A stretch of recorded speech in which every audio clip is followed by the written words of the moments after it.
Hey, what's going on guys? Jolts here, back with another build video, and today we're going over Splashmaster Moze. Now, I covered the build a long time ago, and since then we have a new level cap, and also we have Mayhem 10. So I figured we might as well revisit the build, because you guys seem to really like this build too. So with the build, our focus is going to be using weapons that have splash damage, and there's going to be no Iron Bear spamming. So no jumping into Iron Bear and jumping out right away. I will say right now, in terms of gear, we don't have like a ton of options. Right now, Mayhem 10 scaling is very harsh, and over 90% of weapons don't even work for Mayhem 10. Yeah, so pretty much the weapons I'm using on the build are the must-have weapons for the build. There's not going to be many alternatives for different weapons to use. Hopefully in the future they will, tone back Mayhem 10, or go ahead and buff up the, 90% of weapons that don't work. Anyways, I will link a PC save down in the description, so if you want to download it for yourself, it'll be down there. As for console, I'm sorry guys, there's no way to convert PC saves to console at the moment, but hopefully we'll get that option in the future. Let's go ahead and jump into the build. For this build, you will need anoints. Yeah, Mayhem 10 is no joke, and you pretty much need them, they're required. So the anoint for the build you want to look for is the while below 50% health, you get 150% radiation damage. We are doing the 1 HP setup, so you're going to have this anoint active all the time. What's really cool about the anoint is that it applies to everything. So you get bonus radiation on your melee, your grenades, your jump damage, whatever. It's kinda cool.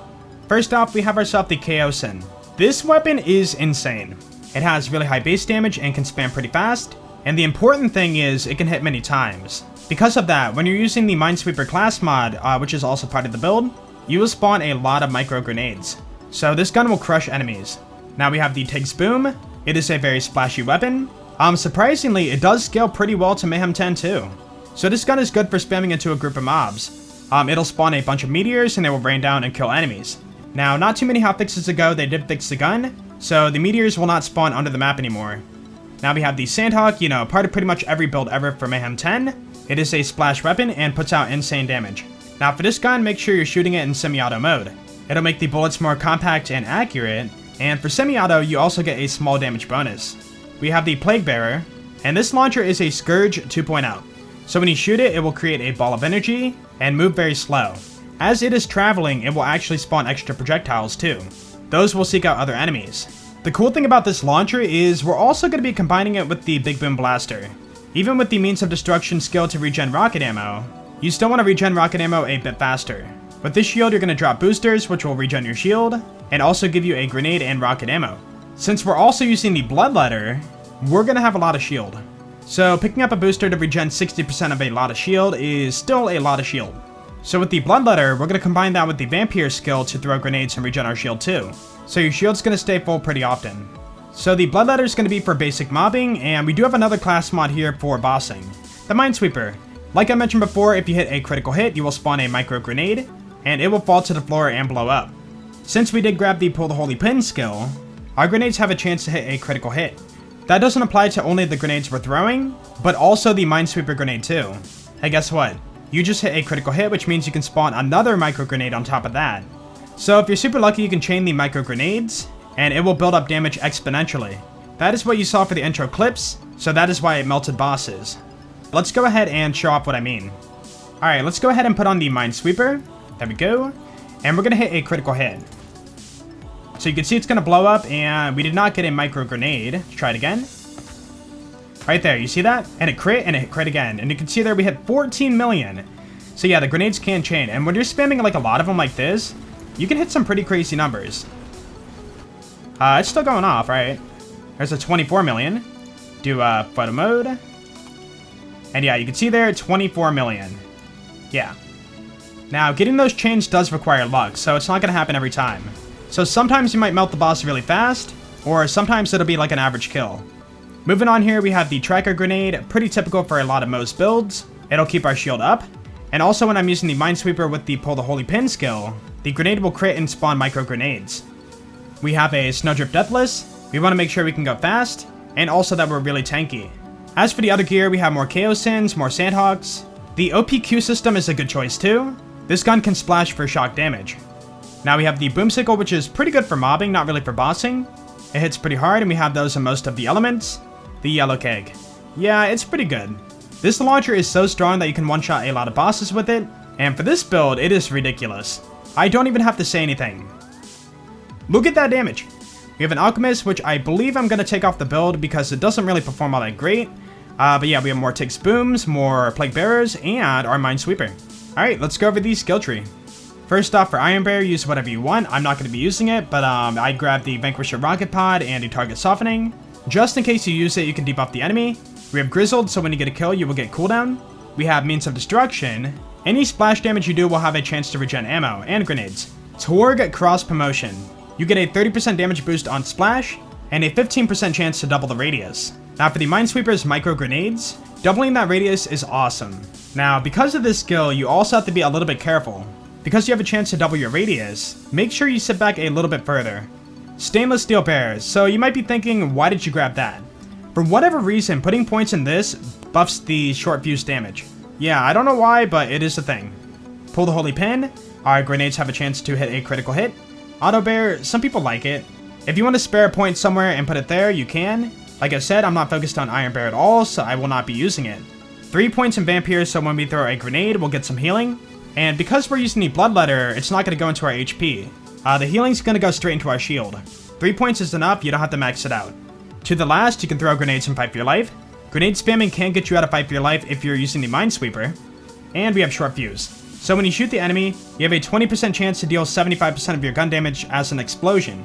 And like I said before, with the Stainless Steel Bear skill, it will do even more. Now we have Armored Infantry. When you have shields, you will have bonus gun damage and damage reduction. Drowning in Brass. When you get a kill, you can stack gun damage and stack it up to 3 times. Now, it will lower your fire rate by a small bit, but it is worth it. Thin Red Line, we will get a lot more shield. Since we're doing the 1 HP setup with the Deathless, you definitely want to grab this skill. 1 point into Flat Off Ingenuity, that is just to move down a tree. This gives you shield regen rate, more shield, and shock damage resistance. Now we have Experimental Munitions. When you score a critical hit, you will get some bonus fire damage. Desperate Measures, all the points here. You will get bonus gun damage based on how low your HP is. Because we're doing the 1 HP setup, you're going to have a max bonus. Now, because of the Bloodletter I have, we have 2 points into Phalanx Doctrine. When you get a kill, you get more gun damage and more shield. You can stack this as much as you want, but you only have 30 seconds before each stack wears off. And for the green tree, we have Cloud of Lead. You will get bonus fire damage, and every 4th shot will be free. Stoke the Embers. You get a flat 30% fire damage bonus. Redistribution. When you score a critical hit, you will regen ammo and HP. Now, because we're using the Bloodletter, the healing will go straight into your shield. 1 point in Scrappy to move down the tree. While you're moving, you will get bonus weapon damage, handling, weapon swap speed, and mode switch speed. Finally, we have Russian Offensive. You can run and shoot your guns at the same time. By doing that, you will also get lifesteal. And again, because we're using the Bloodletter, that lifesteal will go straight into your shield. Alright, that's it for the skill tree, so let's go ahead and show off the build. We're on Mayhem 10, and here's the modifiers I have. And now you can use the Minesweeper for mobbing, but it's complete overkill. So that's usually only for bossing for me. But yeah, we have on the Bloodletter. Let's go ahead and push forward. Alright, let's go for your face. And with just a couple shots, he's already dead. And throw nades to heal, and you can see there my shield goes right back up. I will say now, this build is very, very spammy and has a lot of visual effects, so it could be a little bit hard on the eyes. But that is the theme of the build, so we're going to stick with it. Now for the Tig's Boom, we have a lot of enemies here. Let's go ahead and shoot the middle one. And it's going to rain down meteors, and you can see there it already like killed a good chunk of them. Got that guy, he blew up, awesome. And we do have to heal, let's keep throwing grenades. Now grenades are not the only source of healing. You can pick up the boosters from your shield. You can run and shoot with the Russian Offensive. Your shield is going to stay full. Quite a few guys here, let's go ahead and shoot off the Plague Bearer. Couple shots here, that's all you need. And look at the red dots on the minimap. Yeah, they're just dying off. And they're all dead. Cool. Alright, you resist fire. Let's do the Q system. Or sorry, the OPQ system. The base damage of this is ridiculous.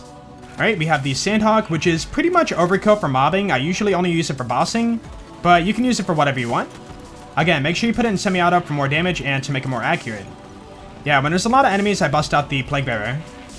Shoot this off a few times. There we go. Oh. My mistake. What happened there is toward cross promotion. It doubles your splash damage radius. So make sure you keep a little bit of distance. Yeah, this thing shreds, man. Tig's Boom is awesome. What did we not show off yet? Let's do the Yellow Cake. So this guy is almost dead, but yeah, you can see here, you shoot this, things die. Hey, what's up, buddy? Catch. Bye.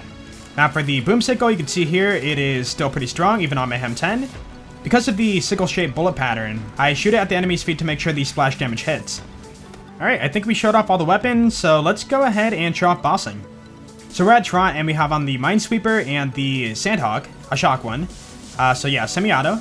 Alright, turn around. Go for all the crits. Alright, not quite the kill. I could have spammed more. And there we go. He died. In case you want to see it, here's the yellow cake, because yellow cake is the yellow cake. Goodbye. Alright, now we're at Grave Ward, and we have on the Minesweeper with the Fire Sandhawk. Just go for the center body, and that's the kill. We're done. Cool. So for enemies that you can hit critical hits on, use the Minesweeper. For enemies you cannot crit, use the Bloodletter. Anything else? Nope, I think that should be it. Like I said before, you can download the save for yourself. It'll be down in the description in PC format. And yeah, if you guys did enjoy the video, then please be sure to leave a like, because that would be awesome. And if you guys really enjoyed it, be sure to sub. You guys have a great day, and I will see you all later. Peace out.